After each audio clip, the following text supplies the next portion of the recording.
माननीय मंत्री श्रीमान दिलीप अहिरवार जी, एसीएस श्री अशोक वर्णवाल जी, श्री वीएन अंबाड़े जी, असीम श्रीवास्तव जी, इस अवसर पर इस निगम की और वन के क्षेत्र में अपनी सेवा दे चुके सारे पुराने अधिकारीगण, वर्तमान अधिकारीगण, आमंत्रित अतिथिगण, पत्रकार साथियों, किसी भी निगम की 50 वर्ष की यात्रा ये हमारे लिए तो अपने सबके लिए खास करके गौरवपूर्ण समय रहता है। जोरदार अभिनंदन करता हूं इस अवसर पर। और जो चलचित्र बताया गया, बाकी भी वक्ताओं ने विषय रखा है कि हमारी इस यात्रा के उस मुकाम से आज तक के लक्ष्य के साथ जो उपलब्धियां हासिल की गई वो वास्तव में सराहनीय। जिस प्रकार के वो राख के पहाड़ों पर हमने अपनी प्रकृति को वापस स्थापित किया, ये चुनौती भी है और ये उपलब्धि भी है। मैं बधाई देना चाहता हूं।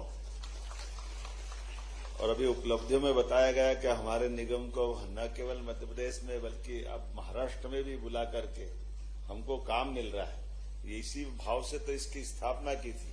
मैं बधाई देना चाहता हूं। इस नाते से आपने अपने दूरगामी लक्ष्य की दृष्टि से अच्छी छलांग लगाने का प्रयास किया है। ये अच्छी बात है कि हमने अच्छा काम किया है। लेकिन मैं एक और बात भी जानना चाह रहा था कि कहीं न कहीं हमारे इस निगम के अंदर जो अंतर्निहित शक्तियां हैं, जितनी इसमें संभावना है, उस संभावनाओं को और टटोला जाए, उसको और देखा जाए। इसके अंदर की ताकत को संग्रहित करके जब हम अपने 50 वर्ष के मुकाम तक पहुंचते हैं तो सिंहावलोकन करते हुए पुरानी सारी व्यवस्थाओं के आधार पर जहां तक हम पहुंचे हैं, अब अगली छलांग और बड़ी लगाने के लिए हमको संकल्प लेने की आवश्यकता है। और एक चुनौती भी है, एक अवसर भी है। अवसर ये भगवान की दया है।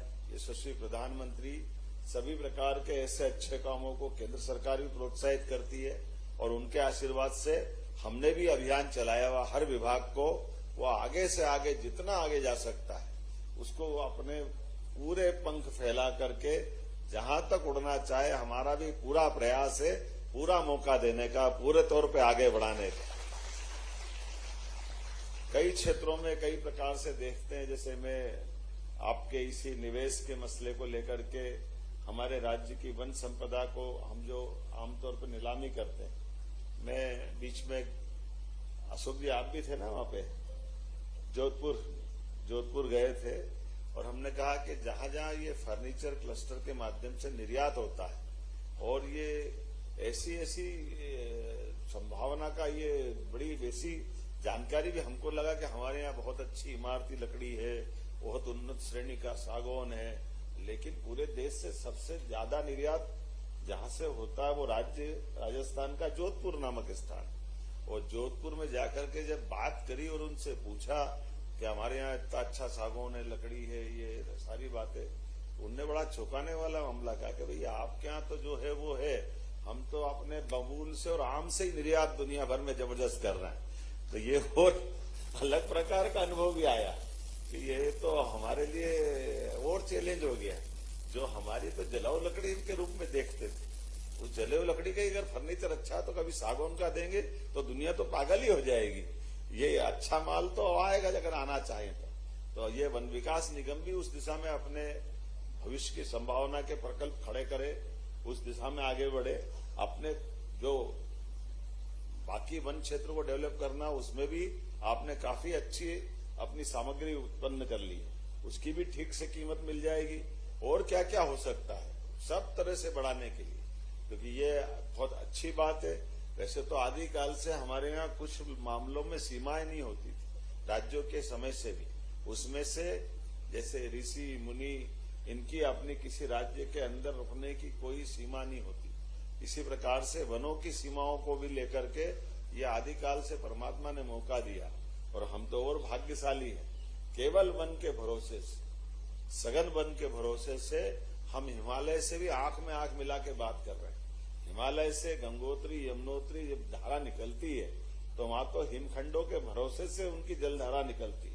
लेकिन हमें गर्व है, मध्य प्रदेश वो धरती है केवल वनों के भरोसे से बराबरी की जलराशि है, उनकी धारा को भी पुष्ट करती, उनकी धारा को भी मजबूत करती।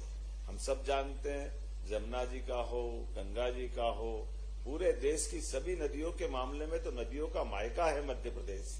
इसकी जो अपनी समृद्धि का बड़ा आधार अगर कहीं है तो वन क्षेत्रों से, और केवल वन क्षेत्रों में हमारे पेड़ पौधे नहीं, समूचा जीवन हमारे लिए इस प्रकार की प्रेरणादायक है, जिसके आधार पर वन आधारित जीवन की शैली आज भी पूरे देश में कहीं अच्छे से समझी जा सकती है। तो हमें गर्व है, वो एकमात्र राज्य मध्य प्रदेश है जो आज भी इस प्रकार की हमारी जनजीवों के साथ, वन जीवों के साथ, सभी प्रकार के उस माहौल में जो प्रकृति से हमको जोड़ती है, वो सब कुछ उपलब्ध है हमारे अपने मन के अंदर।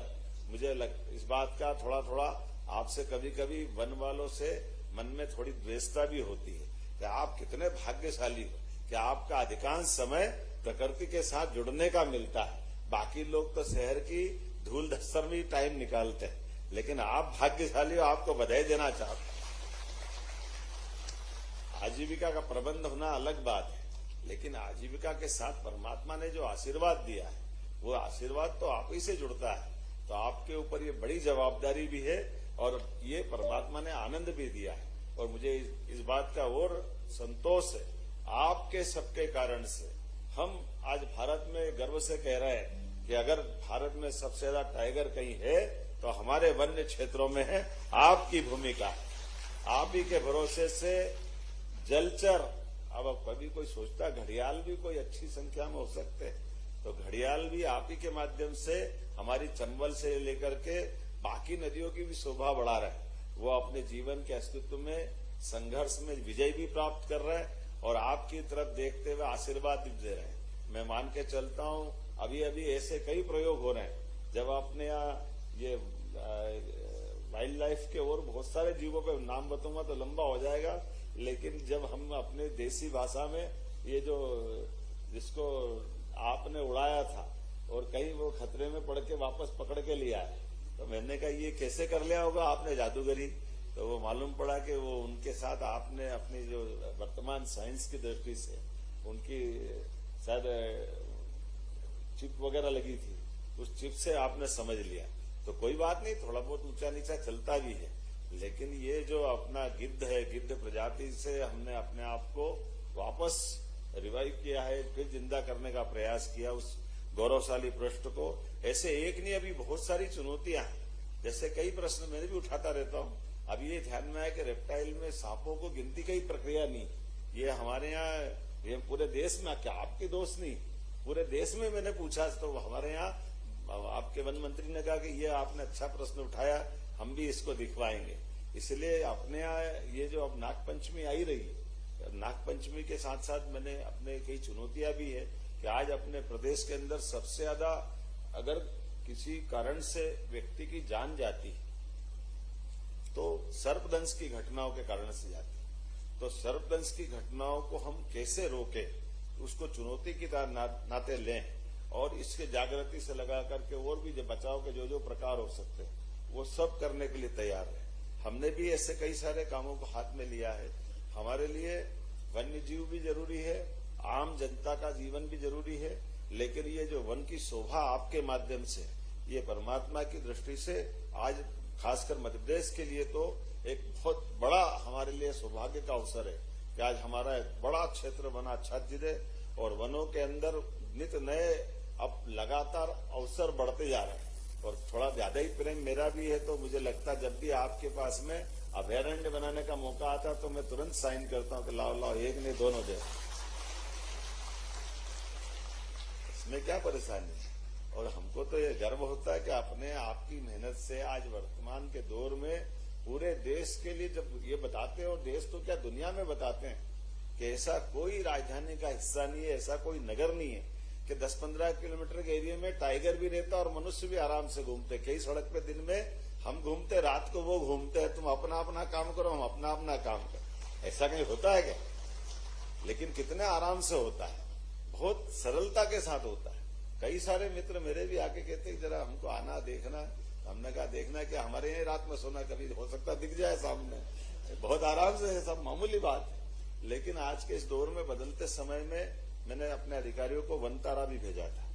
ये जो नया समय का नया दौर आया है, प्रकृति के साथ हमारे वन्य जीवों का पर्यावरण की दृष्टि से संरक्षण करना अच्छी बात है, लेकिन आज के दौर में और भी ऐसी क्या चीज कर सकते हैं। जैसे आपने देखे होगा वहां जाकर तो कई रेगिस्तान के जीवों को या कई यहाँ के आबोहवा से अलग हटके भी ऐसे कई जीव, उन जीवों का भी संरक्षण करते हुए, वो भी एक पूरा जामनगर का इलाका मूलतः तो रेगिस्तान का और थोड़ा समुद्री किनारे वाला हिस्सा है, लेकिन सब प्रकार के वातावरण से ऐसे सारे जीवों को भी बचाने का उन्होंने काम किया। मैं ये नहीं कहता हूं कि पूरी हम चीजों को लेके आए, लेकिन हम आपस में परस्पर बांटते हुए जो जो अच्छा कर सकते वो जरूर करें।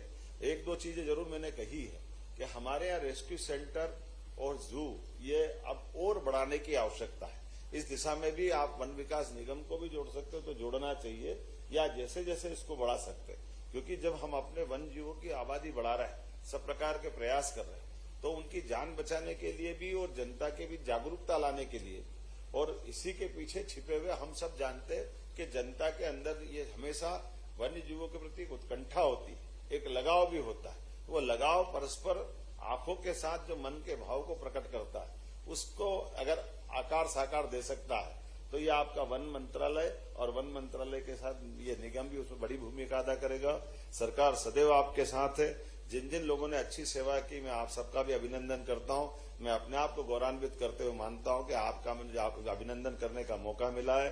मध्य प्रदेश सरकार अपने वन कर्मचारियों के लिए, अधिकारियों के लिए, वन सभी प्रकार की गतिविधि से जुड़े हुए सभी लोगों के लिए सदैव आपके साथ कदम से कदम मिलाकर चलने के लिए तैयार है। एक बार फिर आपको बधाई, बहुत बहुत धन्यवाद। जोरदार तालियों से माननीय का हम धन्यवाद करेंगे। जोरदार तालियां हो जाएं धन्यवाद के लिए। शुभ आशीर्वाद जो वचन आपने जो आत्मीय संबोधन इस सभागार में रखी, इसके लिए हृदय से धन्यवाद। और इस कार्यक्रम की अंतिम बेला की तरफ हम आगे बढ़ रहे हैं। मध्य प्रदेश राज्य वन